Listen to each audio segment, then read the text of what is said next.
Hello and welcome to Macros with Mythili, our weekly program where we take a hard look at all the major macroeconomic issues in India and overseas. This week we're going to take a hard look at a somewhat esoteric issue that nonetheless has a very vital bearing on all our lives and on the larger economy as well. We're going to discuss the PPP, Public-Private Partnership model, a model that most observers think has largely failed in the Indian context. The government has set up a panel of experts headed by the former Finance Secretary Vijay to look into the PPP model and suggest how best to tweak or overhaul the entire existing framework. Hopefully the panel will consider the suggestions made by the experts that we have with us today. Saumitra Chaudhuri, former member of the Planning Commission, Mr. R.P. Singh, former chairman of the National Highway Authority of India, and Professor Sebastian of the Indian Institute of Management, Ahmedabad, who has done extensive work on the infrastructure sector. Welcome to the show. Sebastian, since you're the academic on the panel, let me start by asking you to define PPP a bit more rigorously than is commonly understood. That's part of the problem really. Not any particular deal between government and private sector would be called PPP. PPP should ideally be defined as those projects where private sector has a stake, it puts the money up front, and then it gets payments either from the government or from users or via media, regulated and so on. So not any kind of deal would be PPPs. And more ideally, PPPs are suitable only in areas of market failure. There are better options elsewhere, for instance, regulation and so on. Saumitra, would you agree with that definition that Sebastian has put, that it's PPP is a partnership, a particular kind of partnership between the government and the private sector, and you cannot call all partnerships as PPPs? Would you agree with that assessment? Let's put it like this. The idea of PPP was to bring in private capital, supplement public capital on the understanding that public capital availability was limited and the demand for infrastructure was large. So you got private capital to raise money. Now from that certain things follow.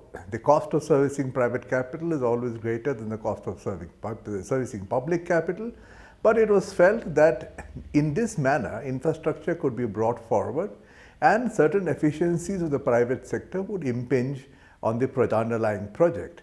I would not agree with the opening statement that it has been a failure. It has been a success in certain areas and failed in some others due to certain inherent limitations.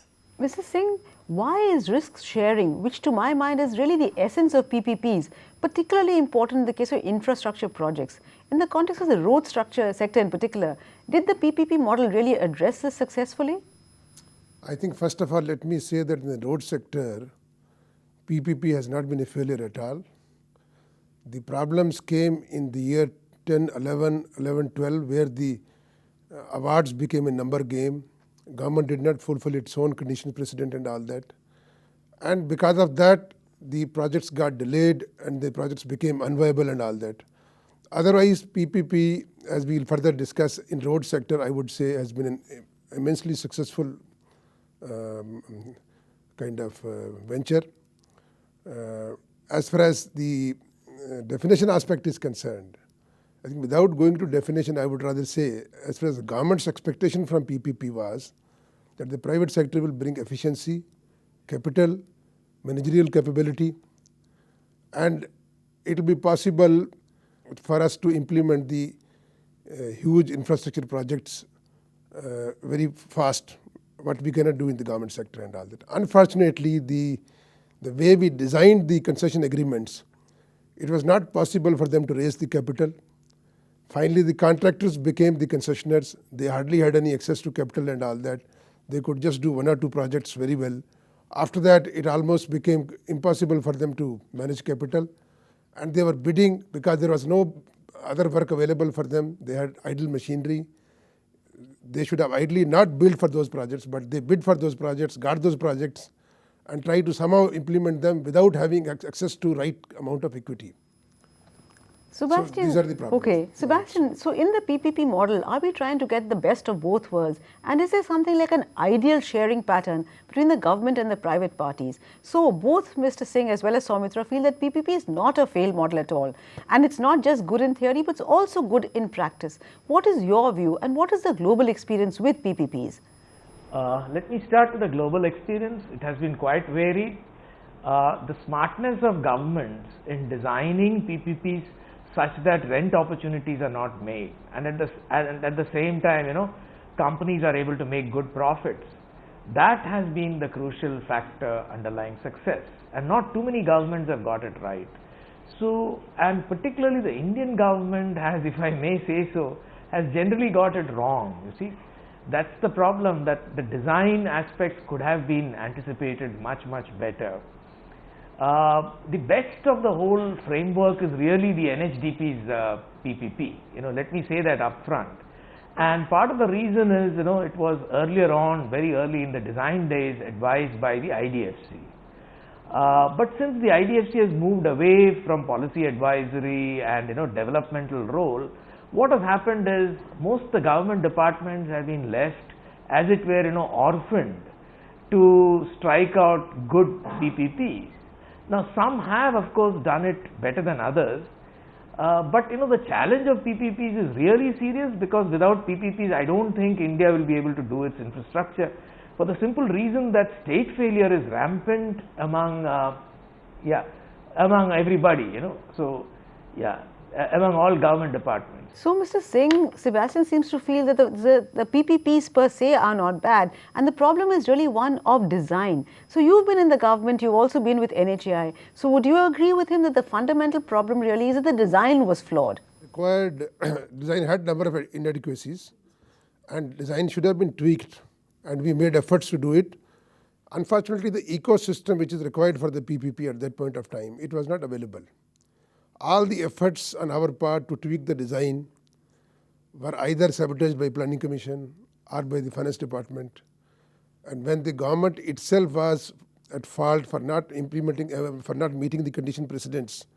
For example, between year 11 and 13, not a single environment clearance was given.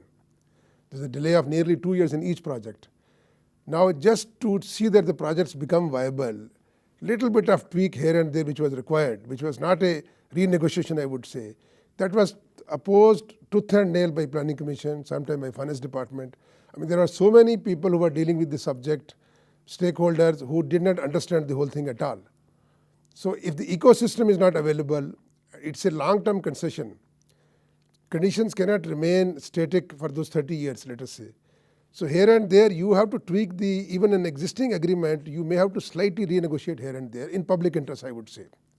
If you are scared of dealing with it at all, then you don't have the proper ecosystem for the PPP system at all. Okay, let me toss that question over to Saumitra. Saumitra is a former member of the Planning Commission. How would you like to defend, not asking you to defend yourself, but the Planning Commission is being seen as a stick in the mud, not agreeing to a small change if there was a design problem. Would you like to say something in the defense of your former employer, the Planning Commission? I think Mr. Singh is aware that in the Planning Commission there is more than one view on many of these issues. And what he received was the brunt of the view that had the support of the top boss. Now, the point is that you cannot have an ideological position on these matters. You can't say PPP is good for everything and EPC, which is fixed rate contract, is bad for everything. There are situations when PPP will work. There are situations when EPC is the way out. The amount of capital available from external sources is important parameter to decide what is possible and what is not possible. I think what happened was, especially I think after around 2009, 2010, was there was an ideological persuasion that every project must go the PPP route, and I think that was a ill-advised bent, and that caused a lot of problems.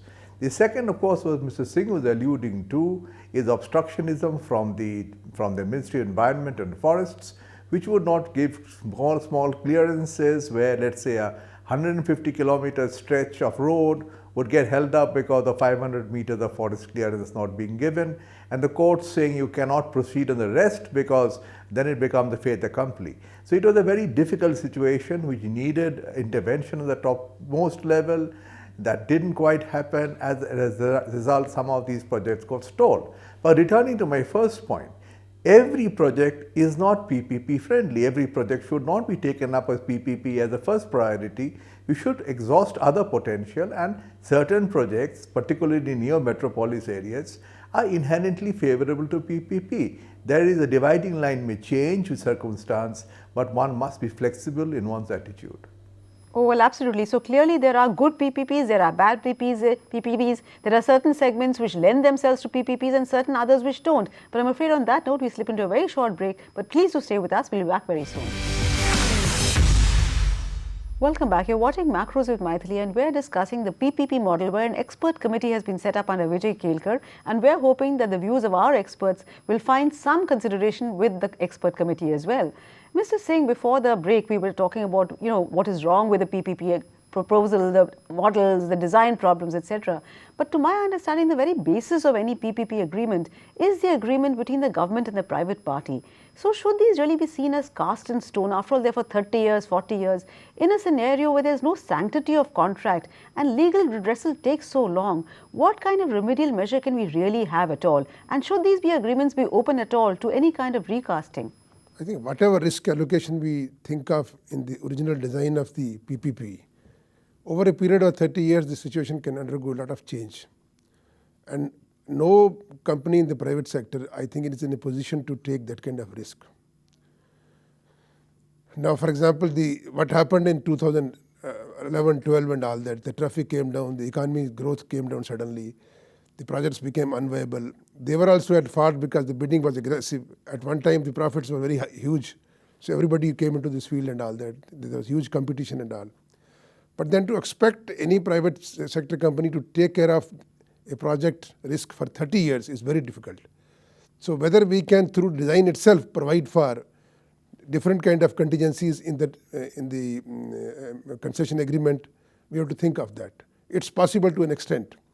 But in spite of that, I would say there should be some kind of a leeway available with those implementing these projects, those responsible for these projects at the government level, to be able to take some decisions which should be seen, which should be transparent and which should be in public interest, where we can justify that we have tweaked to the agreement in public interest and we have not given undue pecuniary benefit to the private party. But to cast them in a stone will be, I think, will be very unfair. It will be bad for the economy. Yes, if there are areas where there was a genuine risk which the private sector should have undertaken and they have failed on that, then we should have a quick way of taking over projects from them and substituting with some other concessionaire, or allowing I would say, in my view, one statement I can make with a lot of authority, wherever there was a proper skin of the concessionaire, he has not run away from the project and the project has been implemented. Where there was no skin of the concessionaire, the project has become bad. But I think here Sebastian wants to say something. Sebastian, yes, I think you didn't quite agree with Mr. Singh. What were you trying to say? Yeah, see, I think, the point is, this whole idea that it's lack of flexibility which stood in the way of proper PPPs and, the whole PPP as a broken model, I would disagree with that, and quite fully actually, because you see, many problems could have been anticipated, could have been incorporated in the design. For instance, for the government, which till yesterday believed in first come, first served basis, the whole idea of bidding and endogenous risk, understanding of which is very important, is practically not there. I mean, I have discussed with any number of senior civil servants and we have had programs for them and so on. And the one thing that stands out is that, look, the PPP model, government of the day, is unable to conceptualize how to deal with the private sector. And simple, things which are done elsewhere are missed. Governments, for instance, are unable to distinguish between PPPs that come out of law and come out of executive action. There's a huge difference in terms of the risk. Okay, governments will say, let's have a PPP, then we'll regulate. Now, this is absurd. You need to fix the tariff up front. Okay, governments will put out bidding schemes where they're saying, let's bid on 2 criteria. The ample opportunities for rent which are thrown in, and I would not say purposefully, but unknowingly, are quite large. Now you look at most of the airports, they were bid out in such a way that it's almost a scam which is waiting to come. So many of these were anticipated, some of these were even pointed out. Planning Commission, I thought, played a good role, except that they had a particular bee in the bonnet out there. They argued that all PPPs can be subject to a standard format in the form of a model concession agreement. Now the reality is it cannot be done. But that doesn't mean that anything goes through. Okay, so you need standard contracts which can be worked, but more than all of that, you need a PPP, organization. Okay, now even there, let me say this was an idea I had pursued with the Ministry of Finance, even previously, and with the current one as well. They announced the idea of 3PI in the budget, but what they did really is to create a dead organization, because what they have done is they have loaded on this organization the task of developing PPPs and being responsible for PPPs. Ideally, you need an organization which can vet the contracts absolutely objectively without any interest in the PPP. See, the fact that PPPs are expert things, you need expertise, you need intelligence out there, that is not recognized. It's not a matter of promotion and all that. That can come independently, but that first get it intellectually right is something which misses the government, and that's where the problem is. Saumitra, Sebastian made the familiar charge of all academics against government, that government lacks expertise, government does not have the technical knowledge, and Mr. Singh made the point that these 30-year projects, there's bound to be some chop and change in the course of 30 years, but all infrastructure projects tend to be 30 years, 40 years. So let me ask you answers to these two questions. Does government really lack expertise? Is it immune to knowledge? And is there something about the infrastructure sector that makes it inherent that you have to rework your contracts? I don't think government is immune to knowledge. That's a matter of perception. A government has certain kinds of difficulties which is embedded in the nature of the government, which I think perhaps is not fully appreciated. One is the nature of accountability. It's very difficult to run away from an L1 or H1 in the case of bidding for revenues model. How do you do that? And that may not always be the most sensible thing. Secondly, who is responsible for renegotiation? Whose neck is on the block? On whom will some future CAG or some court rule judgment, or the CBI come knocking on your door 10 years after you're retired? I think these are real issues, because they are talking about real persons taking real decisions. And as long as that is there, you will not expect decision making to be divorced from these apprehensions. So they'll come as a package deal, which is why I'm saying that when I look at PPPs, I think the first task of the day is to say, what are more amenable to PPPs? Don't make it an ideological issue, and try to obtain more revenues to do EPC contracts or basically government contracts, because government capital comes much cheaper than private capital. You must not forget that. So you have to take a holistic view, and I have to have some patience with the government, because the systems within which officials operate are systems that are pretty rigid and can be very harsh, as we all know, if things go wrong, because hindsight is 20/20 and everybody can say you made a mistake. Okay, but let me ask Mr. Singh. Mr. Singh, you've been at both ends of the spectrum. As a former bureaucrat, you frame the rules perhaps without knowing how it plays out in practice. Then as the chairman of NHAI, you found how it was when you actually become a player yourself. So what are the problems, I think, and what do you think government should do to address the issues? And should one have different PPP models for different sectors? You have extensive experience with the road sector. So from the road sector experience, what can you tell us? Certainly, there will be different models for different kind of areas, and PPP is not relevant for all, I would say. It's not possible to go for PPP everywhere. Between EPC and PPP, in many areas, I would prefer EPC. EPC is certainly a cheaper mode. As rightly Mr. Chaudhuri said, the cost of capital for private sector is higher than the cost of capital for the government.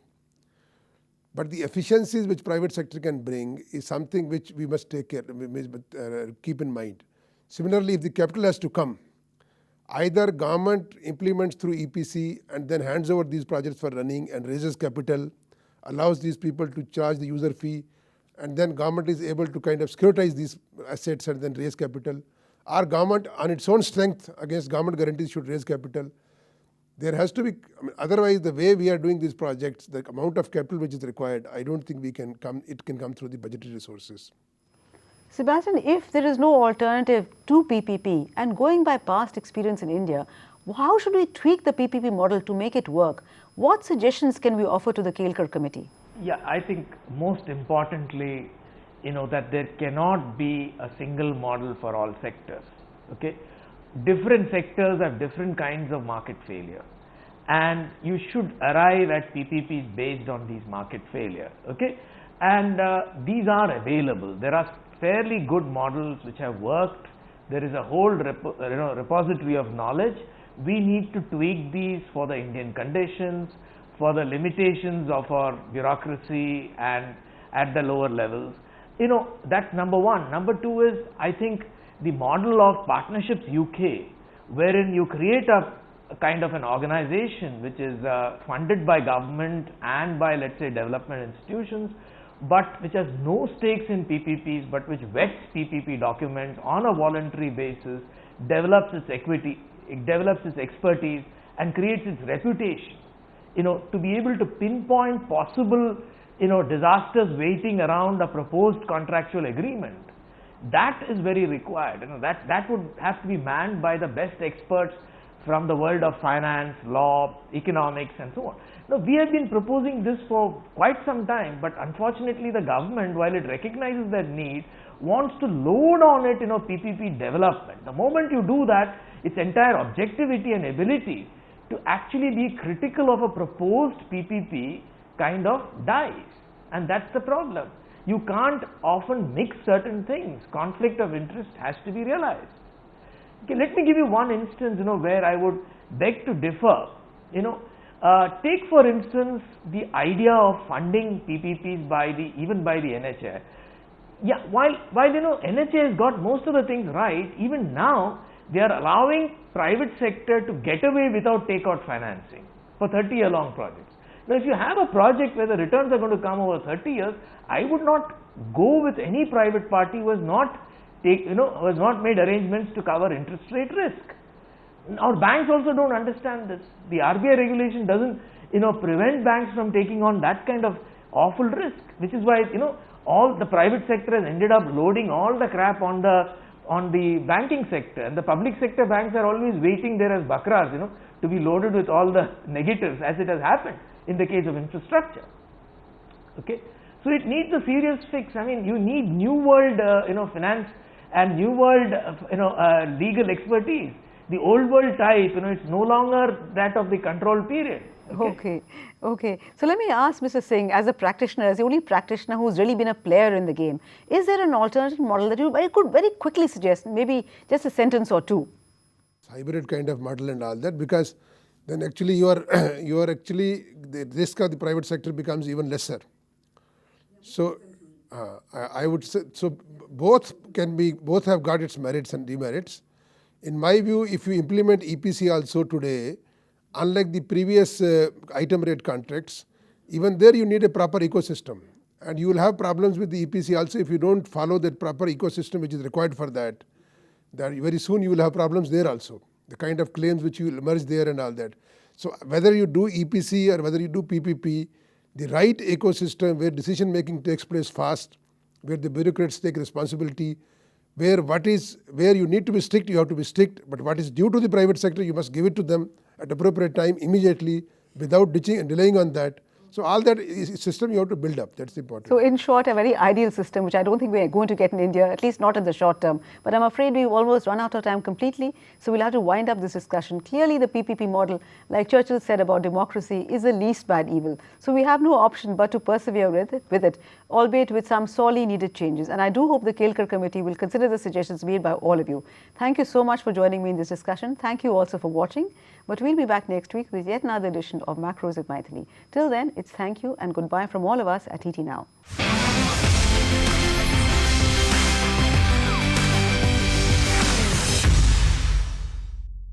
Find us on Facebook at facebook.com/etnow and don't forget to click the like button. You can also follow us on Twitter at etnowlive. To stay updated with all our programming, hit the subscribe button on our YouTube channel by logging on to youtube.com/user/etnow.